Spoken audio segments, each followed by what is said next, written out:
Bismillah. Bismillahirrahmanirrahim. Assalamualaikum warahmatullahi wabarakatuh. Innal hamdalillah nahmaduhu wa nasta'inuhu wa nastahdihi wa nastaghfiruh wa na'udzu billahi min syururi anfusina wa min sayyiati a'malina.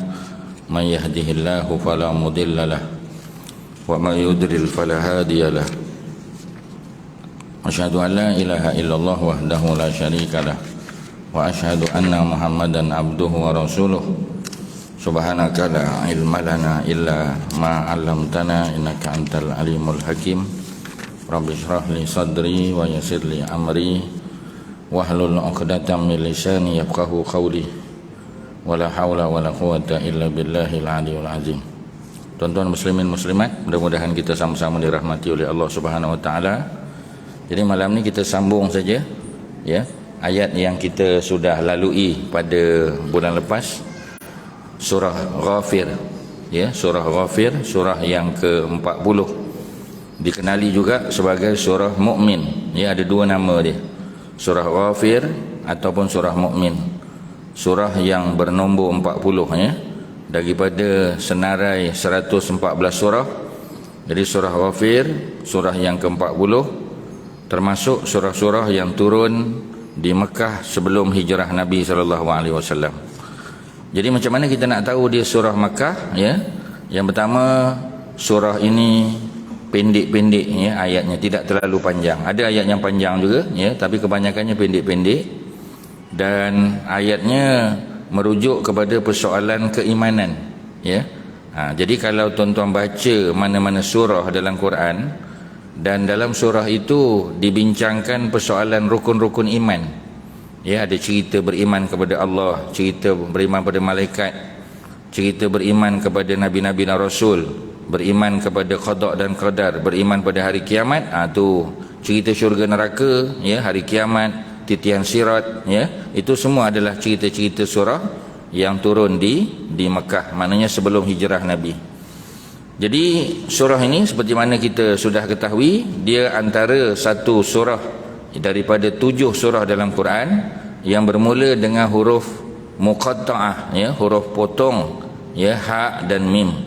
Jadi dalam Quran ada 7 surah yang bermula dengan ha dan mim, bermula daripada surah Ghafir, surah 40 ya, surah 40, 41 Fussilat, 42 Syura, 43, 44, 45, 46 ya. Jadi ada 7 surah semua yang kita panggil sebagai surah Hawamim ya. Hawamim tu kalau jamak lah, kalau dia satu kita panggil Hamim ya.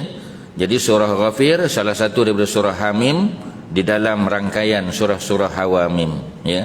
Macam tu bunyi dia. Jadi surah ini dibuka dengan cerita tentang penurunan Alkitab, yakni Al-Quran ya. Jadi sudah tentu bila mula dengan cerita Quran, cerita penurunan daripada Allah Subhanahu Wa Taala yang Maha Perkasa, Maha Mengetahui, ni dah tahu dah, ni cerita Mekah ni tuan-tuan ya. Kita selesai membincangkan sampai ayat yang ke-4 tuan-tuan ya. Kita selesai ayat yang ke-4. Jadi pada hari ini insya-Allah kita masuk ayat yang ke-5 pula ya, ayat yang ke-5 insya-Allah. Jadi kalau kita boleh tengok, tuan-tuan yang ada dekat dengan Quran boleh ambil Quran tengok. Kalau tidak, pakailah handphone masing-masing, buka apps Quran surah 40, kita tengok ayat yang ke-5 insya-Allah ya. Ke-5. Auzubillahi minasyaitonirrajim. Kalau Quran bercetak maka surat 467 ya, 467 kalau Quran bercetak ya. Tapi kalau tuan-tuan pakai apps Quran, buka saja surah yang ke-40 ya, muka surat pertama ayat yang ke-5 insya-Allah. Jadi sekarang ni kita cerita tentang bagaimana Nabi berhadapan dengan tentangan daripada masyarakat kafir Quraisy ya. Quraisy ni tuan-tuan di Mekah ni, agama mereka ialah agama menyembah berhala ya. Abu Lahab, Abu Jahal ya, Abu Sufyan, itu semua adalah penyembah-penyembah berhala. Jadi orang yang menyembah berhala ni kita panggil musyrik ya. Jadi kalau orang tanya kita, orang kafir ni terbahagi berapa? Orang kafir terbahagi 2. Yang pertama yang selalu disebut adalah kafir musyrik, atau kita panggil musyrikin, penyembah berhala macam di Mekah tu. Kalau di Malaysia kita tuan-tuan, ya, ada tak musyrik penyembah berhala? Ada. Ya, orang yang beragama Hindu contoh, ya, yang beragama Buddha, ni adalah orang musyrik. Sebab bila tuan-tuan baca Quran, tuan-tuan dapat maklumat, tuan-tuan dapat ilmu, dan tuan-tuan kena tengok keadaan semasa pula. Ya, Quran ni bukan perkara, memang ya, peristiwa Quran ni kebanyakannya peristiwa yang sudah berlaku zaman Nabi Adam, Nabi Hud, Nabi Nuh, ya, Nabi Soleh, Nabi Ibrahim, Nabi Musa, semua benda-benda peristiwa yang telah berlaku. Tetapi pengajaran dia adalah untuk kita umat manusia yang hidup pada zaman sekarang ni, tuan-tuan, ya. Sebab itu Quran sentiasa relevan. Macam mana kita nak buat Quran tu relevan? Apabila kita ambil pengajaran daripada umat terdahulu, kita aplikasikan, ya, kepada umat sekarang. Ya, sebab Quran ni adalah manual kehidupan kita. Ya, Quran ni manual. Macam kita beli kereta, kita dapat manual daripada Toyota, daripada Proton, ya, daripada, ya, syarikat yang kita beli kereta tu lah. Ya, bila kita beli dia bagi manual kita, manual, ya, manual macam mana untuk mengendalikan kenderaan kita tu, ya. Kalau kita berhadapan dengan masalah, macam mana kita nak buat troubleshooting, ya, troubleshooting, ya. Jadi macam mana kita tengoklah kita punya manual tu, ya, dia punya apa kita panggil peralatan elektronik dia, ya, alat ganti dan sebagainya. Macam mana kita nak tahu? Kita rujuk dalam kitab kita tu, kitab yang dipanggil sebagai manual, yang diberikan bersama dengan kereta yang kita beli tu, dia ada package dia. Sama juga apabila Allah menghidupkan manusia atas muka bumi, Allah utus nabi-nabi dan rasul. Jadi bersama dengan nabi dan rasul ada kitab panduan, ya. Jadi kitab panduan itu, kalau zaman Nabi Musa kita panggil Taurat, zaman Nabi Isa Injil, zaman Nabi Muhammad Al-Quran, ya. Jadi ini kitab-kitab yang jadi manual kehidupan panduan. Jadi kalau kita nak hidup cemerlang atas muka bumi dan di akhirat, tak ada cara melainkan kita rujuk Quran. Tapi Quran bukan dirujuk dengan tajwid semata-mata. Ya, baca dengan tajwid, makhraj yang betul, boleh pahala, memang betul. Tetapi tujuan Quran diturunkan bukan untuk bagi pahala semata-mata, tapi sebagai kitab panduan. Zalikal kitab la raiba fi hudan lil muttaqin, ayat 2 surah Al-Baqarah. Kita ulang selalu, ya. Biasa para ulama kita, ya, beramal dengan 5 ayat pertama surah Al-Baqarah. Alif lam mim zalikal kitab sampai habis. Ya, kita baca sekali paling kurang lepas subuh, sekali lepas maghrib. Ya, mudah-mudahan dia jadi pelindung kita. Ya, dia jadi pelindung daripada apa ni, niat jahat orang nak buat sihir pada kita, ya. Di samping ayatul kursi, ya, dan 3 ayat terakhir daripada surah Al-Baqarah, ya, daripada lillahi ma fis samawati wa ma fil ard amanar rasul la yukallifullahu nafsan illa wus'aha. Ini biasa amalan-amalan kita lah, ya. Kalau tuan-tuan biasa, ya, ikut usrah-usrah, ya, di kampung ke ataupun di bandar, biasa kita akan baca ni, dia panggil maksurat. Maksurat ni maknanya bacaan-bacaan yang maksur, yang sabit, yang datang daripada Nabi. Antaranya kalau suratul Baqarah 5 ayat pertama, alif lam mim zalikal kitab la raiba fihi hudal lil muttaqin alladzina yu'minuna bil ghaibi wa yuqimuna shalah, baca tu 5 ayat pertama. Kemudian tambah dengan ayatul kursi, ya, ayat 255, dan tutup dengan 3 ayat terakhir daripada suratul Baqarah, ya, daripada lillahi ma fis samawati wa ma fil ard. Jadi kalau di masjid di surau mungkin imam tak sempat nak baca, ya, sebab nak bagi laluan pada penceramah dan sebagainya, kita baca sendirilah. Kalau tak sempat lepas maghrib, lepas isyak baca, tak ada masalah, tuan-tuan. Ya, jadikan sebagai amalan. Mudah-mudahan dia jadi pendinding kepada kita, ya, sama ada daripada kejahatan manusia maupun jin.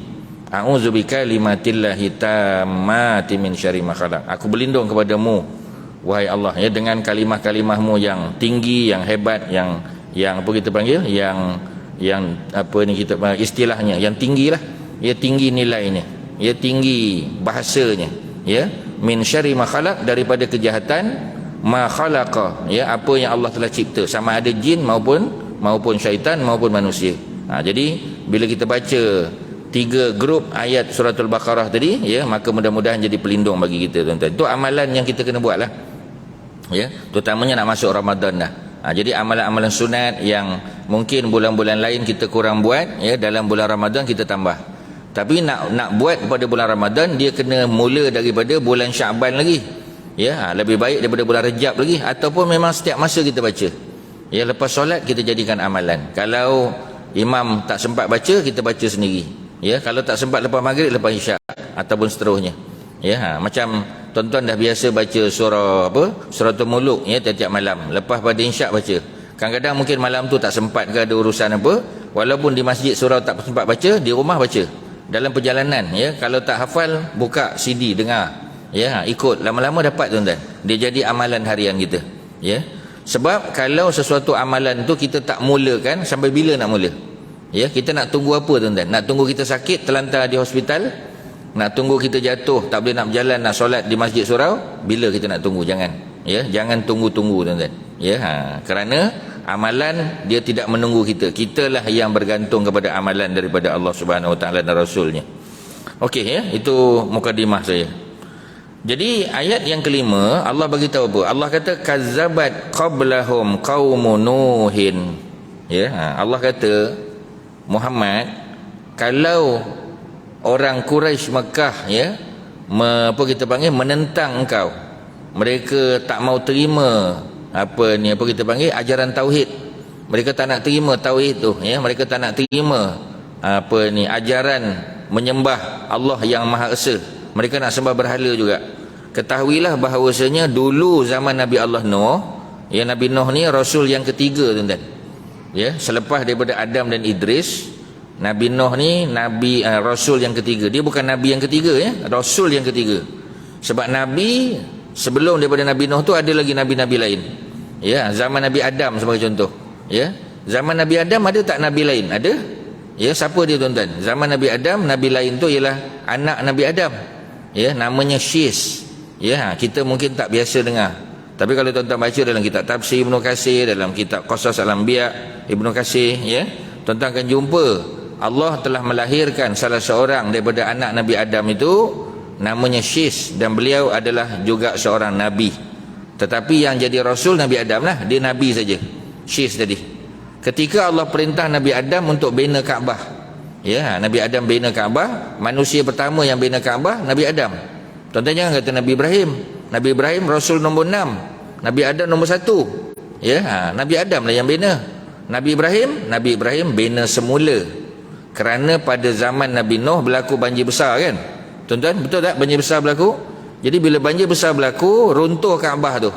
Siapa yang Allah perintah untuk bina semula? Nabi Ibrahim. Pasal Nabi yang diutus ke Mekah, Ibrahim dan Ismail. Ya, bukan Nabi lain. Ya, Nabi Nuh tak diutus ke Mekah. Ya, jadi oleh kerana itu, yang dalam surah Al-Baqarah ayat 127, cerita ketika mana Nabi Ibrahim dan Ismail bina semula Kaabah, itu bina semula. Tapi yang mula-mula bina Nabi Adam AS. Siapa yang bantu Nabi Adam bina Kaabah? Yang bantu ialah anak dia Nabi Syis. Jadi ada Nabi juga. Jadi kalau Nabi Syis Nabi juga, maknanya Nabi Nuh bukanlah Nabi yang ketiga, Nabi yang keempat, tapi Rasul yang ketiga. Boleh faham tuan-tuan, ya? Kalau Rasul, Adam, Idris, Nuh. Jadi Nuh nombor 3. Tapi kalau Nabi, ada Adam, ada Syis, ada Idris, ada Nuh. Paling kurang Nabi Nuh Rasul yang ketiga. Tapi Nabi mungkin yang keempat, kerana ada Nabi lain, ya, selepas daripada Adam, sebelum Idris. Jadi tuan-tuan kena faham macam tu, ya. Jadi zaman Nabi Adam tak ada orang sembah berhala, tak ada musyrikin, tak ada. Zaman Nabi Idris tak ada musyrikin. Zaman bila bermula, ya, orang sembah berhala? Selepas kewafatan Nabi Idris. Bila Nabi Idris wafat, bermula orang sembah berhala, ya, membawa kepada zaman Nabi Nuh alaihissalam. Jadi zaman Nabi Nuh, zaman permulaan seorang rasul dan nabi berhadapan dengan musyrik. Jadi musyrik ni sembah berhala sahaja ke? Tak, tuan-tuan. Kalau tuan-tuan tengok dalam Quran, tuan-tuan tengok tafsiran dia, tuan-tuan tengok terjemahan, dalam kategori musyrik ni tuan-tuan, musyrik ni bukan sembah berhala saja. Macam di Yaman, zaman Balqis, Ratu Balqis, sebelum dia masuk Islam, sebelum dia beriman dengan agama Nabi Sulaiman, ya, hud-hud burung tu, dia melihat Nabi dia bagi tahu kepada Nabi Sulaiman, ra'aitu, ya, annas, aku melihat manusia, ya, di mana? Di negara Sabak di Yaman. ya, diketuai oleh seorang ratu Balqis menyembah matahari. Jadi menyembah matahari pun musyrikin juga, ya. Kemudian kalau kita tengok zaman Nabi Ibrahim, ada yang sembah bintang, sembah bulan pun sama juga, ya, musyrikin juga. Yang sembah berhala patung tak payah tanyalah, itu memang musyrikin. Siapa lagi tuan-tuan? Zaman Nabi Syuaib, ya, kalau zaman Nabi Ibrahim sembah bulan, sembah bintang. Zaman Nabi Sulaiman, zaman Balqis sembah matahari. Kalau zaman Nabi Syuaib sembah apa tuan-tuan? Zaman Nabi Syuaib sembah apa katnya? Apa? Sembah apa, Syekh? Agak-agak lah sembah api di Parsi, Iran. Cuba lagi. Sembah apa tuan-tuan? Apa lagi yang orang sembah? Kalau tuan-tuan tengok di Malaysia kita ni, selain daripada patung, macam Buddha, ya, Buddha dan Hindu, apa lagi yang disembah? Ya. Setakat pemerhatian tuan-tuan lah. Tuan-tuan tak pernah pergi, tuan-tuan bila lalu dekat kita panggil gereja ke, ya, ataupun kuil, tuan-tuan cuba perhati sekejap. Ya, sebab kita nak tahu apa dia buat tuan-tuan. Ya. Tuan-tuan, ya.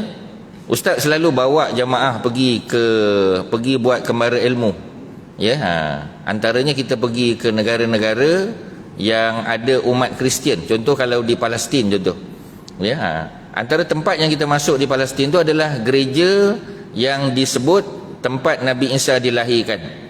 Kita masuk gereja tempat Nabi Isa disalib. Ini kepercayaan Kristian, tapi kita masuklah. Ya. Jadi kalau kita panggil, kalau kita masuk baru kita tengok, kita nampak. Ya. Kalau orang Melayu contoh, dia pergi ke Perancis lah contoh. Dia pergi ke Perancis, ya, ada satu gereja besar di Perancis itu terbakar, Notre Dame tuan-tuan, ya. Jadi orang Malaysia dia kalau pergi overseas dia masuk gereja. Tapi kalau di Malaysia kita tak pernah masuk gereja. Tuan-tuan pernah masuk gereja kat Malaysia? Kebanyakan tuan-tuan mesti kata tak pernah masuk. Kalau tuan-tuan tak pernah masuk gereja, macam mana tuan-tuan nak tahu ini Katolik, ini Ortodok, ini Protestan? Tuan-tuan takkan tahu. Ya. Jadi kalau contoh tuan-tuan di rumah tuan-tuan, kawasan perumahan tuan-tuan, mesti ada orang Kristian. Sebelah rumah tuan-tuan mungkin ada Cina Kristian, mungkin ada India Kristian, di pejabat tuan-tuan, kawan-kawan kita sebagainya mesti ada. Jadi tuan-tuan, kalau kita nak dakwah mereka, tuan-tuan kena tahu latar belakang mereka. Ya, tuan-tuan tak boleh pukul kata Kristian ni sama, tak sama tuan-tuan. Sebab tu tuan-tuan, bila tuan-tuan masuk gereja, baru tuan-tuan tahu yang mana Katolik, yang mana Protestan, yang mana Ortodok. Ya, Ustaz bagi secara ringkas sebab tuan-tuan takkan masuknya. Jadi oleh kerana tuan-tuan tak masuk, ya, Ustaz bagi tahu tuan-tuan. Bukan nak suruh masuk tu nak belajar agama dia, maknanya nak ikut macam dia, bukan. Tapi kita nak tahu supaya bila kita berhadapan dengan dia, bila kita diskusi, dialog dengan dia, kita tahu apa nak cakap. Tuan-tuan jangan pukul kata je. Ya. Contoh, ya, kita kata kalau tuan-tuan masuk dalam gereja ni, Ustaz tanya tuan-tuan, tuan-tuan jawab, ya. Kalau kita masuk satu gereja, tuan-tuan tengok ada patung Nabi Isa. Memang ada patung Nabi Isa, gambar tak payah tanya, patung ni. Ada patung Nabi Isa dan ada patung mak Nabi Isa, Maryam. Itu gereja apa tu tuan-tuan? Gereja yang ada patung Nabi Isa dan patung mak dia, Maryam. Gereja apa tu? A, ya, gereja Protestan. Tuan-tuan jawabnya, Ustaz bagi ABC, ya. B, gereja Katolik. D, gereja Ortodoks. Ya, C, gereja Ortodoks. D, bukan satu pun yang di atas. Yang mana satu? Yang mana? A, tuan-tuan kena tunjuk ni. Kalau A tunjuk satu, kalau B tunjuk dua, kalau C tunjuk tiga, kalau D tunjuk empat. Ustaz ulang balik. Dalam gereja tu ada patung Nabi Isa dan ada patung Maryam. Ya, tuan-tuan. Sebab tuan-tuan tak pernah masuk, jadi Ustaz kena ajar tuan-tuan. Supaya tuan-tuan tahu, oh, orang sebelah rumah aku ni Protestan, orang sebelah rumah aku ni Ortodok. Baru kita bincang dengan dia, baru sedap tuan-tuan. Maknanya dia tahu kita ambil maklum dengan dia. Sebab macam kita sebagai guru kan, sebab pendakwah ni dia guru tuan-tuan. Tuan-tuan pendakwah, semua kita pendakwah. Sebab kita ada audiens yang kita nak dakwah, sama ada dia Hindu, dia Buddha, dia Kristian, kita nak kena tahu sikit sebanyak. Supaya bila kita bercakap dengan dia, kita ada point nak cakap tuan-tuan. Jangan merapu tuan-tuan. Ya, kita kena buat homework. Ya. Sebab tu macam saya datang malam ni untuk kuliah. Tuan-tuan ingat datang lenggang kangkung ke tuan-tuan? Tak, tuan-tuan. Lepas asar tadi dah tengok apa ni surah apa nak ajar. Dah tengok tafsir dia. Dah tengok hadis yang berkaitan. Dah tengok tuan-tuan. Kena buat homework. Ya. Kalau ustaz tu datang mengajar, tak buat homework, main cakap suka-suka hati, maknanya dia melakukan satu jenayah, tuan-tuan. Kerana Al-Quran kita tak boleh main-main. Kita kena tengok tafsiran ulama, kena tengok hadis-hadis Nabi, kena tengok apa ulama bagi tahu. Kena, tuan-tuan. Ya, sebab tu tuan-tuan boleh menilai, ya, tuan guru, ustaz-ustaz yang datang dia buat homework atau tidak. Tuan-tuan boleh, tuan-tuan dengar dia kuliah pun tuan-tuan dah tahu dah, tuan-tuan. Sebab tu ustaz selalu bagi tahu pada sahabat-sahabat, ya, walaupun kita mengajar di Masjid Surau, bukan mengajar universiti, tapi kita kena well prepared, tuan-tuan. Sebab ada orang akan tanya soalan, ya, kita kena kongsi maklumat pada masyarakat. Sebab tuan-tuan datang dahagakan ilmu. Tiba-tiba ustaz tu tak buat homework, dia cakap merapu, tak boleh, tuan-tuan. Ya, jadi pihak masjid dan surau kena pantau. Ya, bukan Jais dan Maiz saja pantau. Tuan-tuan sebagai AJK, sebagai imam, sebagai Bilal, sebagai warga yang prihatin, tuan-tuan kena pantau.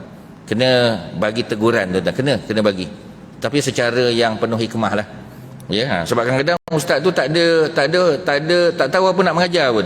Dia kata malam ni tak tahu apa nak bercakap. Maknanya tak buat homework, tuan-tuan. Tak boleh.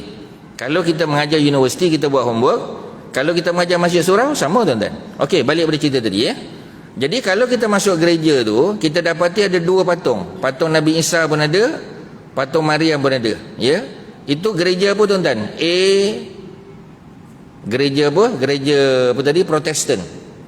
B, gereja Katolik. C, Ortodok.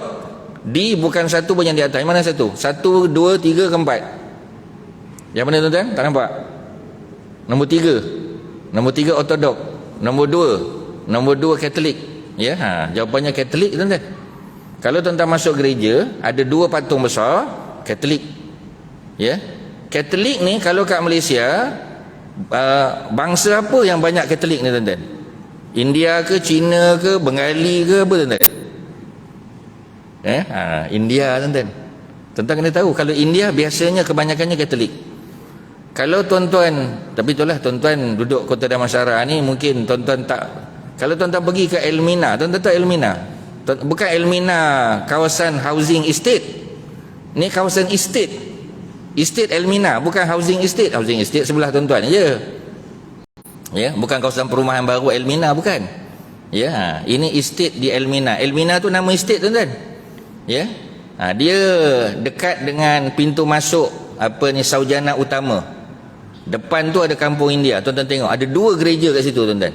Kalau tuan-tuan tak tahulah, ustaz bagi tahu, tuan-tuan. Ya, ada dua gereja kat situ. Ya. Dua-dua gereja tu Katolik, tuan-tuan. Sebab orang India penuh situ. Orang India ni, tuan-tuan, minta maaf saya cakap, ya. Ni yang Kristian lah.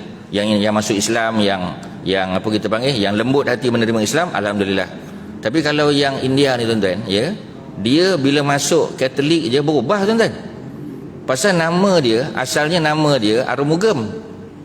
Ya, tiba-tiba masuk Kristian, dia tambah depan. Tambah apa, tuan-tuan? David Arumugam, tuan-tuan. Ya, dia India ni, tuan-tuan. Bila nama tu tambah nama orang putih, dia berjalan pun saya ingat dah, tuan-tuan. Lain macam lah berjalan. Ya, nama Lecemi contoh, saya bagi tahu, ya. Ini, ya, ada kajian dibuat di Sekolah Menengah Bukit Gading. Sebab Sekolah Menengah Bukit Gading tu sekolah menengah yang menampung pelajar-pelajar termasuk daripada Elmina tu. Sebahagian dah pergi ke sekolah menengah apa ni, Saujana Utama, ya.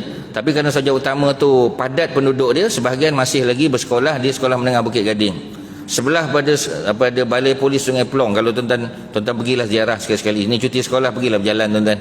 Tengok keadaan, ya, kawasan sekitar kita ni, ya. Jangan biarkan orang politik aja buat survey, tuan-tuan. Tuan-tuan pun kena buat survey juga. Sebab survey dari segi dakwah. Kita kena dakwah, tuan-tuan, ya. Jadi anak-anak India ni adalah kita punya medan dakwah kepada guru-guru yang mengajar di Sekolah Menengah Bukit Gading tu, ya, atas bukit, ya. Okey, tuan-tuan, balik pada cerita tadi. Kalau dua-dua ni patung ada, itu Katolik. Kalau kita masuk hanya ada patung Nabi Isa, apa tu, tuan-tuan? Gereja apa tu? Gereja Protestan. Protestan hanya patung Nabi Isa saja. Ni kebanyakannya macam tu, tuan-tuan, ya. Tetapi kalau kita masuk gereja tu, patung Nabi Isa pun tak ada, patung Maryam pun tak ada. Tu apa, tuan-tuan? Itu adalah Ortodok. Ortodok tak ada patung. Sebab tu kalau tuan-tuan masuk gereja-gereja besar di Palestin, di Iraq, ya, di mana kita panggil, ya, di Syria, ini semua Ortodok. Di Rusia, di Ukraine, ini semua adalah Ortodok, tuan-tuan. Ya, kalau di Mesir kita panggil Ortodok Coptic Christian.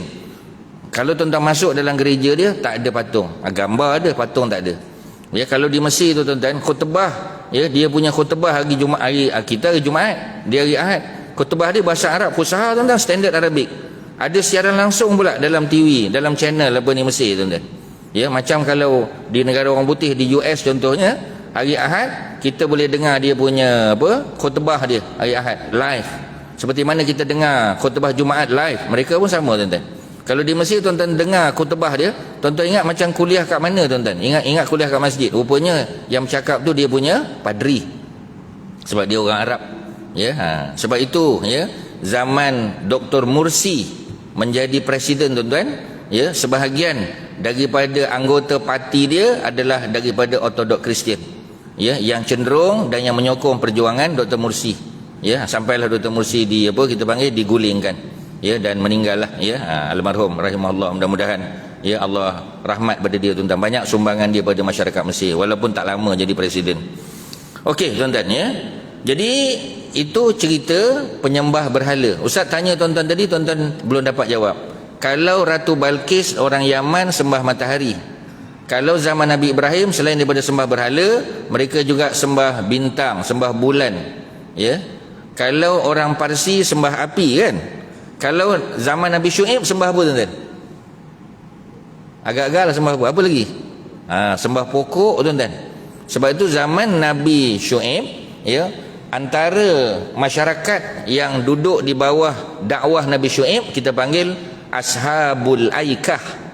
Ashabul Aikah. Aikah tu apa tuan-tuan? Aikah tu merujuk kepada pokok-pokok besar di kampung Nabi Syuaib tu. Kalau tuan-tuan pergi ke Jordan, kawasan kampung Nabi Syuaib, besar-besar pokok dia tuan-tuan. Pokok gergasi kita panggil, giant trees, ya, yang ratusan tahun umur dia.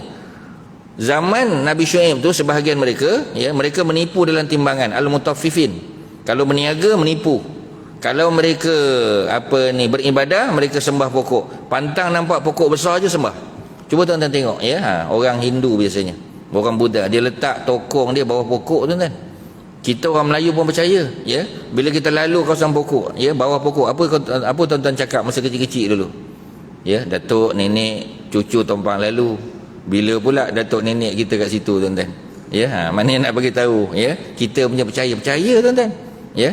Bila balik main bola hujan lebat berteduh bawah pokok. Ya, balik demam. Ya, mak pun kata ada duduk kat mana-mana bawah pokok ke ada? Bawah pokok ketapang. Mak kata itulah, duduk lagi kat situ. Ada penunggu tu. Kita pun percaya tuan-tuan. Sebenarnya demam tu sebab kena hujan. Ya, sebab tak makan, tak ambil vitamin C. Apa ni 1000 gram tiap-tiap hari tuan-tuan. Itu masalah dia. Ya, jadi maknanya kita punya badan tak kuat sebab tu kena demam tuan-tuan. Ya, cuba tengok orang dulu-dulu, ya, naik basikal je. 5 waktu sembahyang masjid. Hujan ribut pergi juga tuan-tuan, tak demam pun. Ya, sebab apa tuan-tuan ya? Sebab mungkin ya dia punya tahap kesihatan bagus tuan-tuan. Okey ya. Jadi apabila orang Mekah Quraisy sembah berhala, mereka mendustakan Nabi SAW, Allah jawab pada ayat kelima. Allah kata Muhammad kazzabat qablahum qaumun nuhin, telah mendustakan ya ajaran Nabi Allah Nuh alaihissalam sebelum daripada orang Quraisy ini, qablahum sebelum mereka Quraisy, qaumun nuhin. Ustaz sebut tadi ya, rasul mana yang mula-mula berhadapan dengan penyembah berhala? Nabi Nuh. Rasul yang bernama Nabi Nuh alaihissalam, ya, rasul yang ketiga, kalau nabi yang keempat. Jadi baginda lah mula-mula yang berhadapan dengan penyembah berhala. Sebab tu Allah nak bagi tahu Nabi Muhammad sallallahu alaihi wasallam, Muhammad, kalau zaman engkau ada penyembah berhala yang menentang ya ajaran tauhid, ketahuilah bahawasanya pada zaman Nabi Nuh juga dia berhadapan dengan perkara yang sama. Jadi kita tuan-tuan dalam hidup ni, kalau kita dengar ada orang lain ada masalah yang sama dengan kita, ya, kita tahu bahawasanya bukan kita saja yang diuji. Ya, contohlah ya, kita ada sakit, kita ada gout contoh. Ya, mudah-mudahan janganlah, tapi kalau ada kita kata, ya. Jadi kita pun ya, bila kena gout tak datang masjid, tak datang surau. Orang kata lama tak nampak haji. Mana pergi? Bukan tak nak pergi ustaz, tapi saya ada masalah gout. Oh, okey. Jadi kalau gout ni 2-3 hari tak datang surau, tak datang masjid ustaz. Oh, faham. Ya. Jadi kita pun itulah ustaz, macam mana nak buat ni, ya. Gout ni itulah, dulu tak jaga makan dia kata, main hentam aje. Ya, dia kata macam tu. Ya, kita pun ya nak kata macam mana? Kita kata Ya, ayah saya pun sebenarnya masalah yang sama juga. Ya, ayah saya tu imam masjid juga. Ya, abang saudara saya bilal masjid sama juga. Bila kena gaut tak boleh bertugas. Ya, jadi dia pun dengar, oh ya ke? Oh, bapa ustaz pun kena juga. Abang saudara ustaz pun kena juga. Ya. Ni memang kaki masjid semua, tapi nak buat macam mana? Ya, sebab bila kena gaut tak boleh nak berjalan, tuan-tuan, berjalan pakai kaki. Ya, sebab tu kita kata kaki masjid. Maknanya memang orang yang ulang alik pergi ke masjid. Sama ada berjalan kaki, naik motor ke naik apa, tapi maknanya ulang alik ke masjid.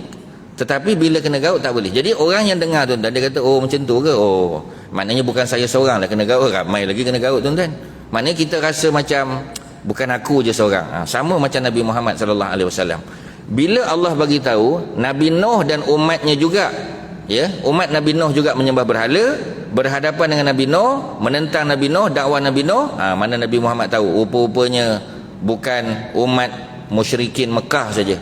Orang dulu pun ada. Jadi Nabi tahulah bahawasanya Nabi kena belajarlah daripada Nabi Nuh, macam mana Nabi Nuh handle, ya, macam mana Nabi Nuh berkomunikasi, berinteraksi dengan golongan musyrikin, macam mana tuan-tuan. Antaranya dialog.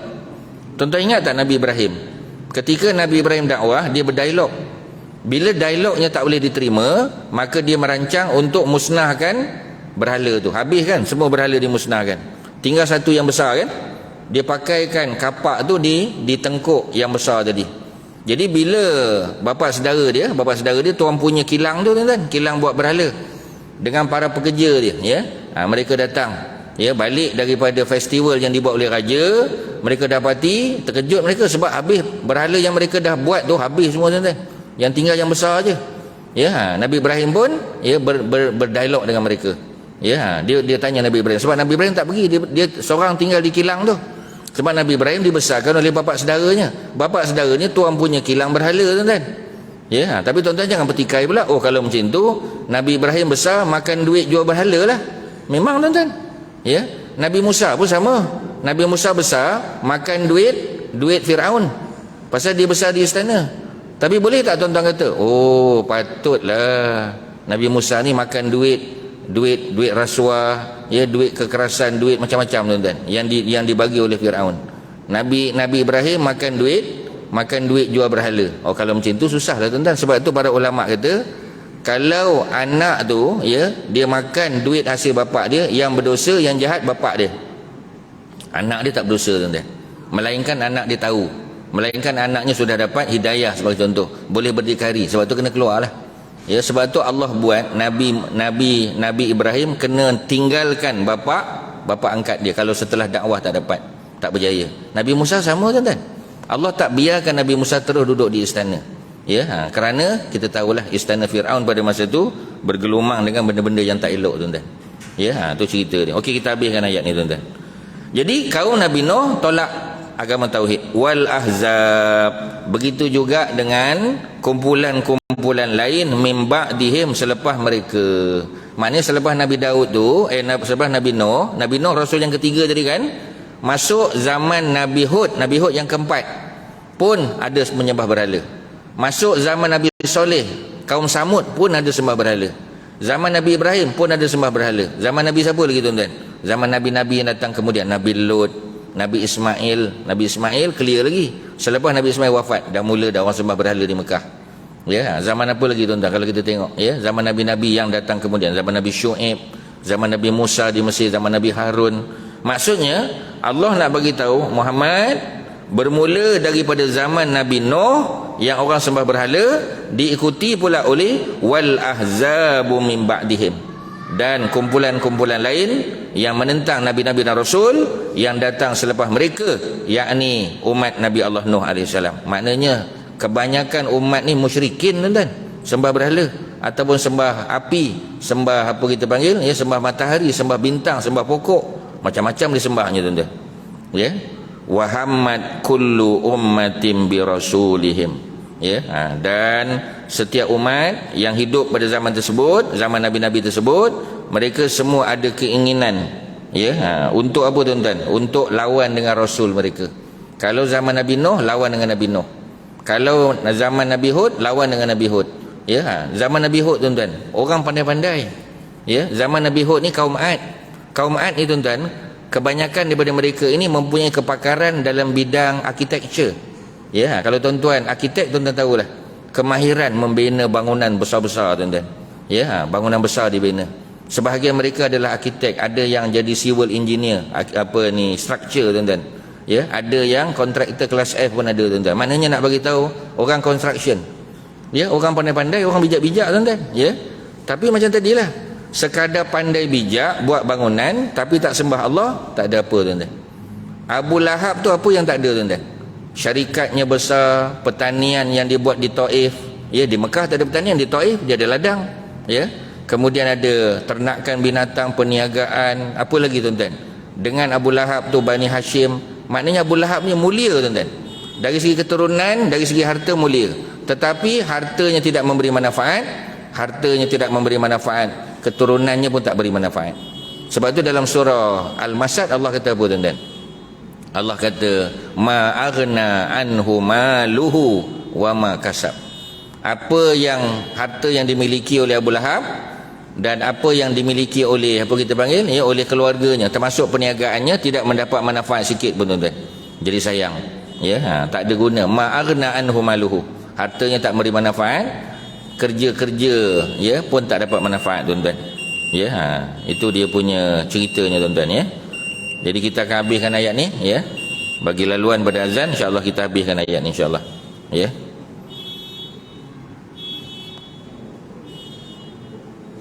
Kita siapa, tuan-tuan?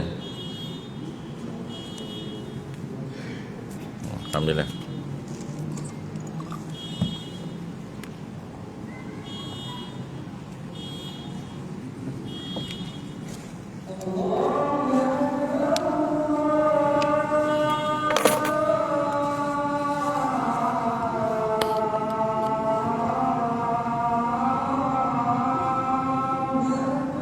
Allahu Akbar.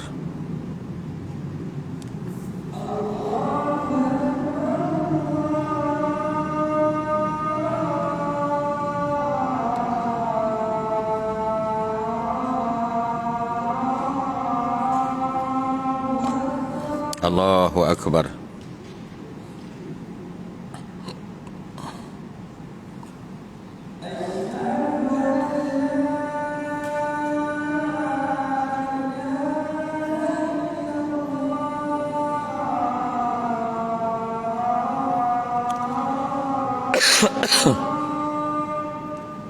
Asyhadu an la ilaha illallah.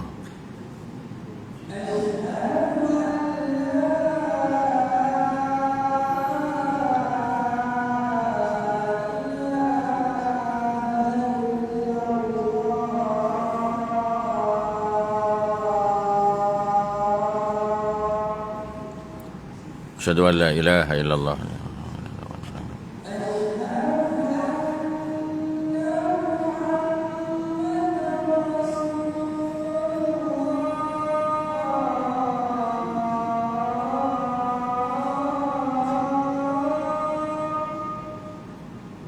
Asyhadu anna Muhammadar Rasulullah.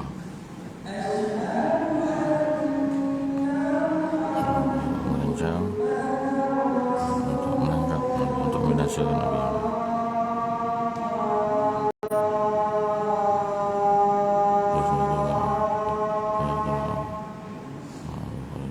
Asyhadu anna Muhammadar Rasulullah.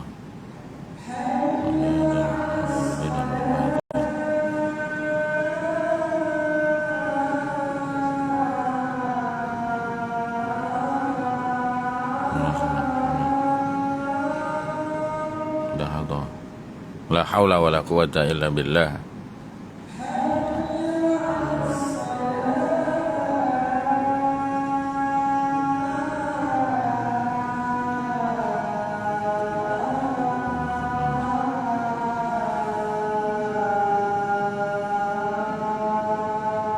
La haula wala quwata illa billah.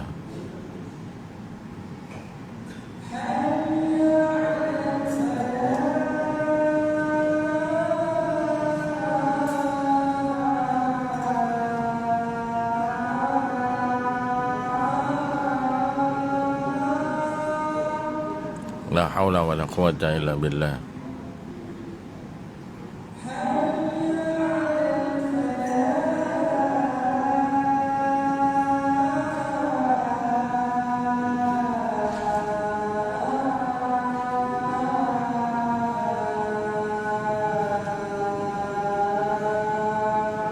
La haula wala quwwata illa billah.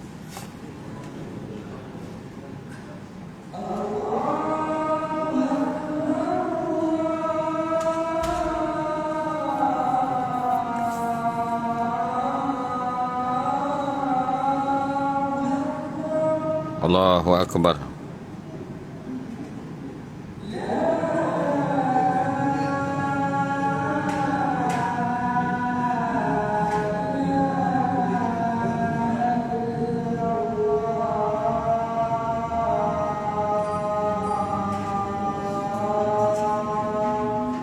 La ilaha illallah. Allahumma salli ala Muhammad. Ati sayyidina Muhammadan al-wasilah wal fadilah wa syarafa wa darajatah.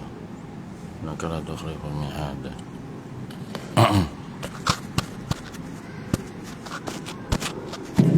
Kita habiskan ayatnya tuan-tuan ya, sebelum kita solat. Jadi Allah Subhanahu wa taala bagi tahu pada Nabi ya, bahawasanya umat terdahulu tu bermula daripada umat Nabi Nuh yang menyembah berhala, membawa kepada Nabi Nabi Hud, Nabi Saleh, Nabi Ibrahim, Nabi Lut, ya, Ismail, Ishak, Yaqub seterusnya. Semua mereka itu apa yang mereka buat tuan-tuan? Wahammat mereka merancang ya untuk liyakhuzuhu, untuk menangkap Nabi dan Rasul tadi.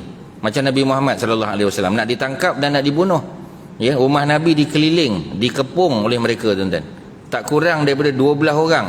Ya, termasuklah Abu Lahab, Abu Jahal, pegang pedang nak bunuh Nabi. Tetapi Allah selamatkan baginda. Nabi Nuh juga nak dibunuh tuan-tuan. Allah selamatkan dengan kapal yang didatangkan selepas itu banjir. Ya. Nabi Hud, Nabi Saleh sama tuan-tuan. Semua mereka ni nak ditangkap, nak dibunuh, tetapi Allah selamatkan. Nabi Ibrahim ditangkap, masuk dalam api tuan-tuan. Lagi hebat, ya. Tetapi Allah selamatkan juga. Kerana Allah sudah berjanji untuk menyelamatkan ya, rasulnya, nabi-nabinya tuan-tuan, ya. Jadi ada tak nabi yang tak dapat diselamatkan, yang terbunuh? Ada. Ya, Nabi Zakaria contoh, ya, Nabi Yahya. Tapi kebanyakan nabi dan rasul itu nak jadi sebab saja. Ya, maknanya kalau Allah nak selamatkan, Allah Maha berkuasa. Tetapi Allah nak buat bahawasanya jadi pengajaran kepada nabi yang datang kemudian, boleh juga nabi itu ditangkap, dibunuh, disembelih, boleh juga tuan-tuan. Tapi Nabi Isa Allah selamatkan balik. Ya, sebab nanti orang akan tengok pattern dia. Nabi dulu selamat, tapi Nabi Zakaria kena bunuh. Ya, Nabi Yahya kena bunuh. Jadi dah boleh agak Nabi Isa pun mesti kena bunuh. Tak, Nabi Isa selamat pula. Jadi maknanya kita tak boleh buat satu pattern, tak boleh.